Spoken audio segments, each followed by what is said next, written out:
I'm going to challenge people to cook their food better this summer on their barbecue, and cooking to temperature and not time is the first thing people need to start thinking about. Chicken is a prime example of this. Meat producers such as supermarkets, they put on the packet that you have to cook it for a certain time at a certain temperature. I want to challenge people to cook to a specific internal temperature for their meat. With chicken, that is 74 degrees, and that is a safe temperature to eat, and the meat is still juicy, very tasty, and it's not overcooked. I'm going to be using a Thermapen Mark IV to record the temperatures of these. I'm going to show you with 2 chickens here, exactly the same size, cooked for exactly the same temperature, and the different outcomes of cooking to temperature and cooking to time. I'm going nice and simple with these chickens, rapeseed oil and salt and pepper.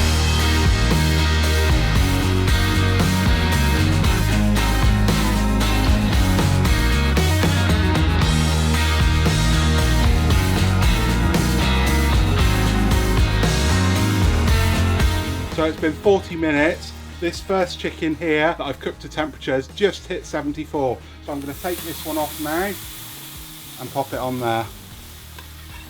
So that one is 74.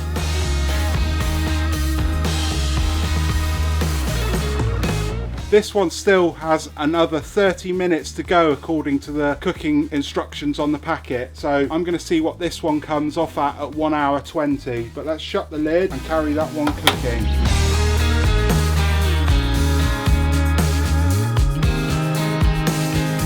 So that's our 2 chickens cooked, one to temperature 74 degrees C and one to time, which ended up being about 95 degrees C, so 20 degrees C difference. This one here is the one that I cooked to 74 degrees C, and this one here is the one that cooked to 95 degrees C at 1 hour 20 as recommended. As you can see, that looks lovely and juicy. Look at that, nice juicy chicken. So I'm going to go in and have a look at this one now. Already it feels a bit drier, a bit less, but almost pulled chicken. So I'm going to have a taste of these 2 chickens and see which one I prefer. So first is the chicken cooked to 74 degrees C.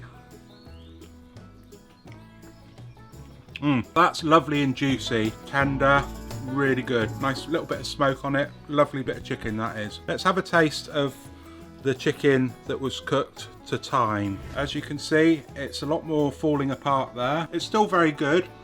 It's not nearly as juicy, but it's still tasty, and for me that just falls apart. So that goes to show that you don't need to cook it for that extra half an hour sometimes. If you've got a thermometer like this digital thermometer from Thermapen, then you can check that your food is safely cooked and it's not overcooked. That is a great way to cook chicken, whether you're on a barbecue or you're cooking that in your kitchen indoors. I love these, and it gives so much confidence to people starting their barbecue journey to know that their food is cooked safely to 74 degrees C and not overcooked.